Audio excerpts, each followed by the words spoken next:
പാവക്ക പിടിച്ച് കിട്ടണില്ല എന്ന് ഇനി ആരും പറയരുതേ. എനിക്കും അങ്ങനെ തന്നെയായിരുന്നു. ചെറുത് വരുമ്പോഴേ ഇങ്ങനെ ഈ ഒരു വണ്ട് പോലത്തെ സാധനം വന്ന് എല്ലാം തിന്ന് ഒന്നും കിട്ടില്ലായിരുന്നു. പക്ഷെ നമ്മൾ ചെയ്യേണ്ടത് ചെറുത് അതും വന്ന് പോണേറ്റ് മുൻപ് തന്നെ പ്ലാസ്റ്റിക് കവർ ഒരെണ്ണം കെട്ടിയിടുക. അതിൻ്റെ തുമ്പത്തൊരു ഒഴിച്ചും ഉണ്ടാക്കിയിടണം.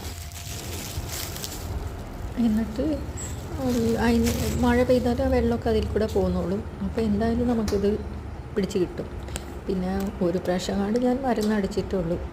നീം ഓയിലും സോപ്പ് ലൈനിങ് കൂടെ 1 ലിറ്റർ വെള്ളത്തിൽ കയ്യൊന്ന് വെച്ച് പിന്നെ കെയർ ചെയ്തിട്ടൊന്നുമില്ല. പക്ഷേ ഈ പൂവുണ്ടായി ചെറിയ കായ് വരുമ്പോൾ തന്നെ അങ്ങനെയാണ് എനിക്കിതിപ്പോൾ പിടിച്ച് കിട്ടിയത്. എന്നിട്ട് ആ കവറൊക്കെ കഴിച്ച് ഇനിയും ചെറുത് വിരിഞ്ഞിട്ടുണ്ട്. അതൊന്നും ഇതിൽ ഞാൻ തന്നെ ഒരു കൈ കൊണ്ട് തന്നെ വീഡിയോ എടുക്കണമായിരുന്നു. അതൊന്നും എനിക്ക് ചെയ്യാൻ പറ്റുന്നില്ല. ഞാനപ്പോൾ ഇതിന് പറിക്കാമെന്ന് വിചാരിച്ച്.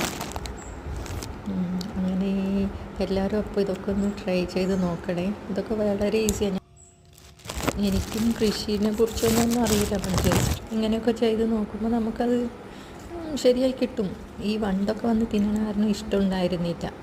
അപ്പോൾ ഇങ്ങനെയൊക്കെ ചെയ്തപ്പോൾ തന്നെ കായ് ചക്കണി എന്നൊക്കെ പറഞ്ഞേ